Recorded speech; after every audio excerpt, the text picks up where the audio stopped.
Welcome to Unfamiliar Readings, where I, Dr. Octavia Cox, read aloud underloved texts. Amelia Webster was one of Jane Austen's earliest productions, composed in about 1787, forming part of her Juvenilia in volume the first, and it's a miniature epistolary novel. Amelia Webster, an interesting and well-written tale, is dedicated by permission to Mrs. Austen by her humble servant, the author. Letter the first to Miss Webster. My dear Amelia, you will rejoice to hear of the return of my amiable brother from abroad. He arrived on Thursday, and never did I see a finer form save that of your sincere friend, Matilda Harvey.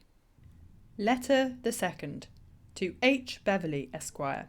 Dear Beverley, I arrived here last Thursday and met with a hearty reception from my father, mother and sisters. The latter are both fine girls, particularly Maud. Maud is a shortening of Matilda. Who I think would suit you as a wife well enough. What say you to this? She will have £2,000 and as much more as you can get. If you don't marry her, you will mortally offend George Harvey. Letter the third to Miss Harvey. Dear Maud, believe me, I'm happy to hear of your brother's arrival. I have 1,000 things to tell you, but my paper will only permit me to add that I am your affectionate friend, Amelia Webster. Letter the fourth to Miss S. Harvey. Dear Sally, I have found a very convenient old hollow oak to put our letters in, for you know we have long maintained a private correspondence. It is about a mile from my house and 7 from yours. You may perhaps imagine that I might have made a choice of a tree which would have divided the distance more equally. I was sensible of this at the time, but as I considered that the walk would be of benefit to you in your weak and uncertain state of health, I preferred it to one nearer your house. I am your faithful Benjamin Barr. Letter the fifth to Miss Harvey. Dear Maud, I write now to inform you that I did not stop at your house in my way to Bath last Monday.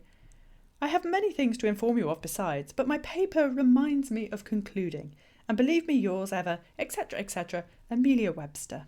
Letter the sixth to Miss Webster. Madam, an humble admirer now addresses you. I saw you, lovely fair one, as you passed on Monday last, before our house on your way to Bath. I saw you through a telescope, and was so struck by your charms that from that time to this I have not tasted human food. George Harvey. Letter the seventh to Jack. As I was this morning at breakfast, the newspaper was brought me, and in the list of marriages I read the following: George Harvey, Esquire, to Miss Amelia Webster, Henry Beverley, Esquire, to Miss Harvey, and Benjamin Barr, Esquire, to Miss Sarah Harvey. Yours, Tom. Finney.